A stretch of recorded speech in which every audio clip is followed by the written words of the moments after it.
Agora que já foi trabalhado um vídeo sobre discussão de sistemas, agora eu vou trabalhar o caso geral, pela regra de Cramer.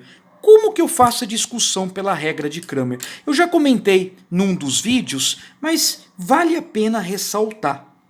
Eu lembro que, para calcular o valor de qualquer variável, seja x, seja y, seja z ou qualquer outra variável que apareça, eu pego e divido o determinante dele, que pode ser x, y ou z, pelo determinante principal. Então aqui a gente tem que pensar e analisar como se comporta uma divisão entre dois valores. Ela se comporta da seguinte forma: se por um acaso zerar o valor de baixo e não zerar o valor de cima, não importa qual seja essa variável, então a gente afirma que esse sistema é impossível de fazer. Gente, tenta imaginar comigo. Pensa num número diferente de zero, para ficar no numerador. Só imagina. Vou imaginar o número 5. Divide por d, que é zero. 5 dividido por zero não existe. Então o sistema é impossível, incompatível. É esse caso SI que não tem solução. E se acontecer de zerar tanto embaixo como em cima? Só que nesse caso não é ou, é e, porque tem que zerar todos os valores. Como fica? O sistema tem solução, mas é indeterminado. Gente, por incrível que pareça, 0 sobre 0 não é considerado algo impossível, mas é algo que a gente não imagina a resposta. Por isso, um sistema compatível indeterminado. E se acontecer de não zerar o denominador? Aí não tem importância quanto vale x, y e z, ou seja, o dx, dy e dz, porque eu sei dividir qualquer número por um número diferente de zero, mesmo que em cima zere. Por exemplo, 0 dividido por 5 é 0, 2 dividido por 5 é 0,4 e assim sucessivamente. Então, se acontecer do d não zerar, o sistema vai ser compatível determinado. Então, essa aqui é a teoria da discussão através da regra de Cramer. Nada melhor do que como resolver um exercício, não é verdade? Então, deixa eu resolver um exercício aproveitando esse vídeo, tá? Pegar aqui uma outra folha, vou pegar o verso da folha mesmo, e vou resolver um exercício que se encontra na apostila, o exercício de número 28. Ele apresenta um sistema, o sistema 2x mais y mais 2z igual a 0, kx menos 4y menos z também igual a 0, e 3x mais 5z, vou até deixar um buraco aqui no y para vocês enxergarem melhor, igual a 0. E ele vem perguntar o seguinte, eu vou ler o enunciado. Determine os valores de k para que esse sistema chamado homogêneo, um sistema homogêneo quando todos os termos independentes é zero, admita apenas a solução trivial. Então, um problema interessante. Primeiro, ele fala em sistema homogêneo.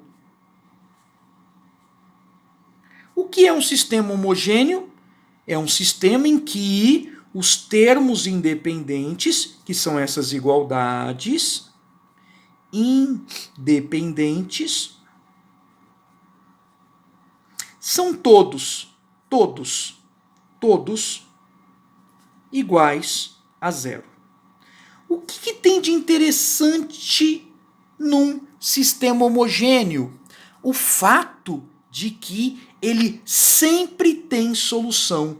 Todo sistema homogêneo tem solução, ou seja, ele automaticamente é compatível. Por quê, gente? Porque eu sempre vou conseguir algum número substituído para x, y e z que zero. É só zerar. 0, 0, 0, 0, 0, 0, 0, 0, 0 operado vai zerar. Por isso que não tem como ele ser impossível ou incompatível. Ele sempre vai ter solução. Sempre. Agora, se tem solução, lembra que existe dois casos? Ele pode ter uma única solução e ser determinado, como ele pode ter infinitas soluções e ser indeterminado. Quando tem uma única solução, a gente já sabe até qual é. É o caso 0, 0, 0, porque o 0, 0, 0 sempre satisfaz um homogêneo. Então, se ele for determinado, a solução, com certeza, é tudo zero. E essa solução na matemática, ela tem um nome. Ela se chama solução trivial. Trivial vem de algo muito simples, muito fácil. E nesse caso, o mais simples na matemática é a combinação de zero. Agora, se ele for indeterminado, é porque ele não admite apenas a trivial. Então não é que a trivial não satisfaz, a trivial satisfaz sempre, mas não vai ser apenas a trivial. Tá, e o que o problema mesmo 28 pediu? Ele pediu o seguinte, o valor de K para que admita apenas a trivial. Ele só quer a trivial, ou seja, uma única solução, só a trivial. E qual é o modelo de sistema que admite uma única solução? É o sistema compatível e determinado. E qual solução que é essa? Bom, não sei. Ele quer saber justamente o K que permite isso. Vamos olhar a teoria da regra de Cramer? Deixa eu virar. Olha para esse caso. Sistema compatível determinado. Quando que eu aplico ele? Na regra de Cramer, quando o determinante geral for diferente de zero. Então, nessas discussões, basta eu consultar a teoria da regra de Cramer e ver qual dos três casos ele quer. E nesses casos eu vou aplicar as regrinhas dos determinantes. Pronto. Então o que eu vou fazer? Eu vou simplesmente calcular o valor do D e impor que ele seja diferente de zero. Vamos lá, galera. Lembra como calculo o D? São os coeficientes da variável. Aqui é o x, 2, k e 3. Agora do y. 1 menos 4 e aqui não tem, é zero, hein? E agora do z. 2 menos 1 e 5. Pronto. Calcula esse determinante aplicando a regra de Sarros, porque ele é ordem 3. Repete as duas primeiras colunas. Vamos lá, depois eu comento desse diferente de zero, tá? Vamos multiplicar. 2 vezes 4, 8. 8 vezes 5, 40. Tem um sinal negativo aí. 1 menos 1 vezes 3, menos 3. 2k vezes 0, 0.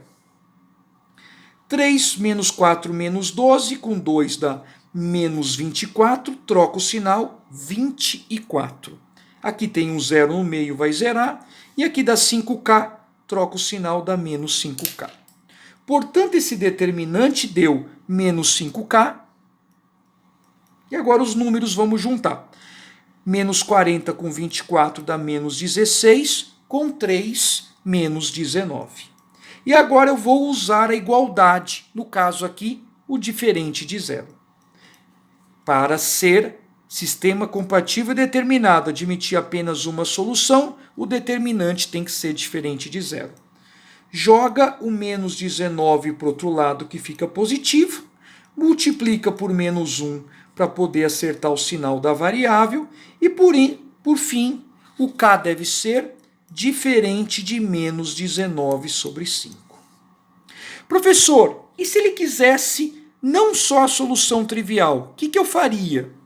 Seria um sistema indeterminado, eu iria lá na teoria, sistema compatível indeterminado, e teria que impor que todos os determinantes fossem zero. Eu ia calcular esse D, iria igualar a zero. Bom, isso já seria o suficiente para calcular o valor do K e terminaria o exercício. Então, aqui eu finalizo a teoria da discussão por Cramer e a resolução de um exercício.